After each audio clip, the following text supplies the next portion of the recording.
हम पिछले वीडियो में बात कर रहे थे वासना की। वासना को हमने पिछले वीडियो में भौतिक रूप से समझा, वासना के आधार पर जुड़े रिश्तों के टूटने के संबंध में भौतिक रूप से समझा। अब हम पहले बात करते हैं प्रारब्ध के अनुसार, संस्कारों के अनुसार, क्योंकि वास्तव में भौतिक रूप में जो भी हो रहा है ये हमारे प्रारब्धों, हमारे संस्कारों के अनुसार ही हो रहा है और यहाँ पे वास्तव में कुछ हो नहीं रहा है, केवल हमको महसूस हो रहा है। हम कहते तो हैं कि हम ऐसा करते हैं, लेकिन वास्तव में हमारे शरीर की सभी क्रियाएं पूर्णतया पूर्व निर्धारित हैं हमारे प्रारब्धों के अनुसार। तो यहाँ पे जो भी रिश्ते टूटते हैं, जो भी वासना से संबंधित संबंध बनते हैं, इन सब का प्रारब्धों से क्या मतलब है, ये कैसे होता है, इस पूरी प्रक्रिया पे हम बात करेंगे। तो अभी समाज में बहुत ही स्वच्छंदता हो गई है। जैसे आप देखेंगे कि अभी अगर कुछ समय पहले की बात करें तो उस समय इस तरह से खुलेआम न ही संबंध इस तरह से स्थापित होते थे, न ही इतना व्यभिचार खुलेआम होता था। होता भी होगा तो वो गुप्त रूप से होता होगा। और अभी आप देखें सोशल मीडिया पे और हर जगह ये जिस तरह से सब कुछ चल रहा है, जैसे दृश्य आपको दिखाई पड़ रहे हैं, और उसी हिसाब से यहाँ पे भी आपको समाज में भी होता दिख रहा है धीरे धीरे। तो आप कहेंगे कि ये भौतिक रूप से जैसा जो कुछ हो रहा है वैसा व्यक्ति देख के वैसा कर रहा है। ये बात भौतिक रूप से आप ऐसे भी समझ सकते हैं, लेकिन इसका वास्तव में ये प्रारब्ध के अनुसार होता है। कैसे होता है वो हम उस पर चर्चा करते हैं। आप धीरे धीरे जैसे समाज में जब स्वच्छंदता आई, अभी पहले की बात करें तो पहले कोई भी व्यक्ति, मान लीजिए स्त्री की बात करें, तो कोई भी स्त्री इस तरह की कल्पना नहीं कर सकती थी कि वो केवल अंडरगारमेंट्स में घूमेगी। कल्पना ही नहीं कर सकती थी। क्यों? जैसे आप मजदूरी करते हैं, आप मान लीजिए 500 रुपये प्रतिदिन कमाते हैं, तो हो सकता है किसी बड़े 5 स्टार होटल को देखकर आप एक बार, हो सकता है आपको विचार आ जाए कि ऐसा 5 स्टार होटल मेरा भी होना चाहिए। लेकिन आपका स्तर उतना ऊंचा नहीं है, तो आप उस विचार पे ज़्यादा फोकस नहीं करेंगे। आप नहीं सोचेंगे कि ये मैं कैसे बनाऊंगा, ये कैसे बनेगा। मन की ऐसी प्रकृति है, ये बहुत ऊंची चीज नहीं सोचता है। आपकी बुद्धि उसी हिसाब से निर्णय करेगी जैसी आपकी परिस्थितियां हैं। तो उस समय समाज में ये सब नहीं होता था, तो इस वजह से किसी की कल्पना भी ऐसी नहीं होती थी। उस समय पाप का भय बहुत था लोगों में कि ये गलत काम है, ऐसा करना पाप है। तो इस वजह से, पाप के भय की वजह से उन लोगों में विचार नहीं ऐसा आता था। लोग क्या कहेंगे, इस वजह से बहुत से लोग डरते थे, तो उस वजह से भी वो जैसा कर नहीं सकते, जैसा करना उनकी क्षमता के बाहर है, उस तरह के विचार भी नहीं करते थे। यदि कभी एक बार विचार आ भी गया तो एक बार आने से संस्कार नहीं बन जाता है। संस्कार के लिए कम से कम किसी विचार का 3 बार रिपीट होना अति आवश्यक है। 3 बार रिपीट होने पे कोई भी विचार वो संस्कार का बहुत सूक्ष्म रूप लेता है।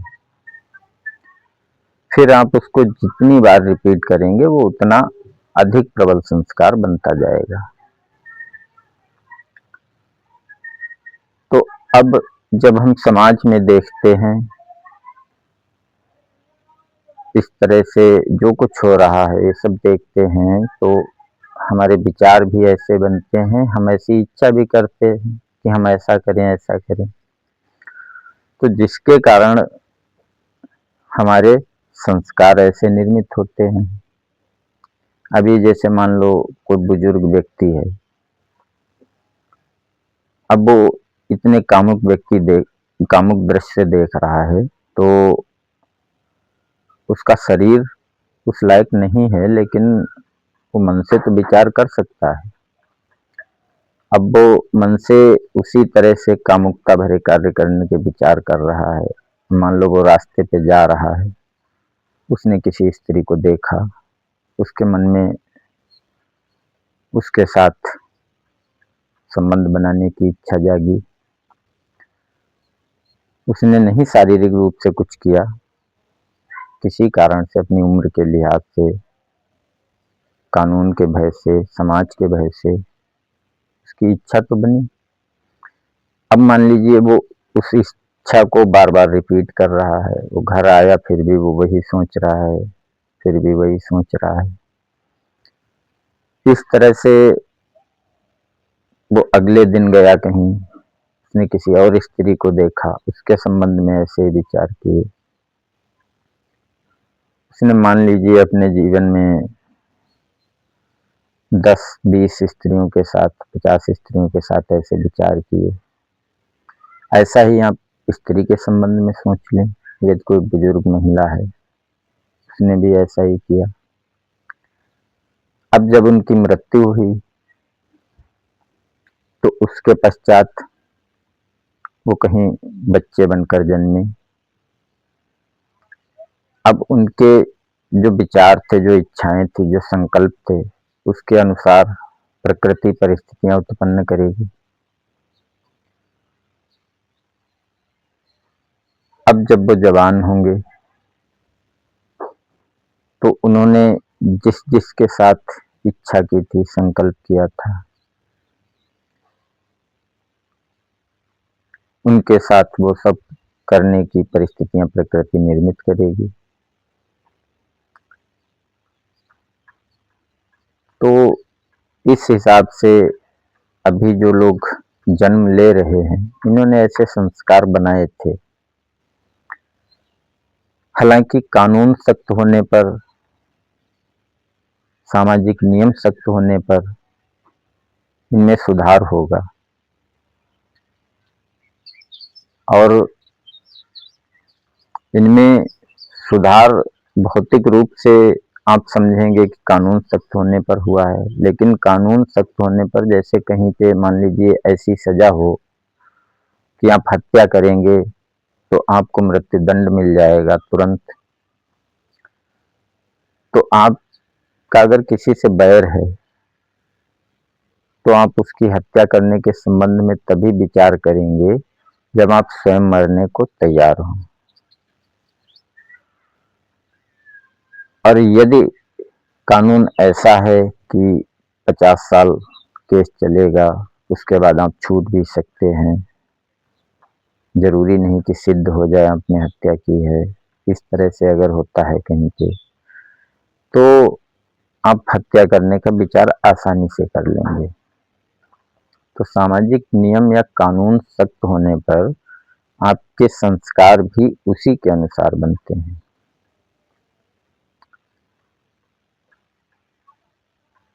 तो जो पहले पाप का भय था, जो था, वो भय तो झूठ था। मतलब जिस तरह का प्रचार था, मैं उस प्रचार का समर्थन नहीं करता हूँ, लेकिन हाँ, पाप का भय एक कारण था व्यक्ति के सही विचार रहने का। हालांकि यदि समझ से ये विचार विकसित हों तब और ज्यादा अच्छा है। वास्तविक बात को समझकर यदि ऐसे विचार होते हैं तब सबसे अच्छा है। अब हम यदि बात करें जिसे समाज सच्चा प्रेम कहता है उसकी, तो ये वास्तव में मानसिक मोह है। ये कब होता है? जब हम इस वासना के तल से थोड़ा ऊपर उठते हैं, जब हमारी वासना पे नजर नहीं होती है, शारीरिक संबंधों के संबंध में हम नहीं सोचते हैं, हम किसी को अपना समझते हैं।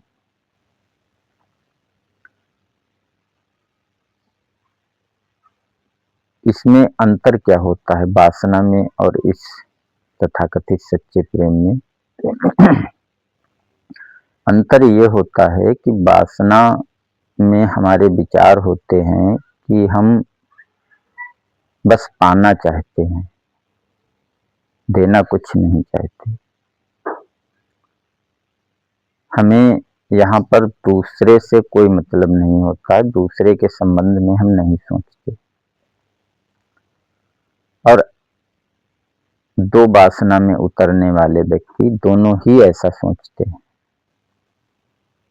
जिनके इसीलिए उनके बीच कोई आकर्षण नहीं होता है, सिर्फ काम से काम है।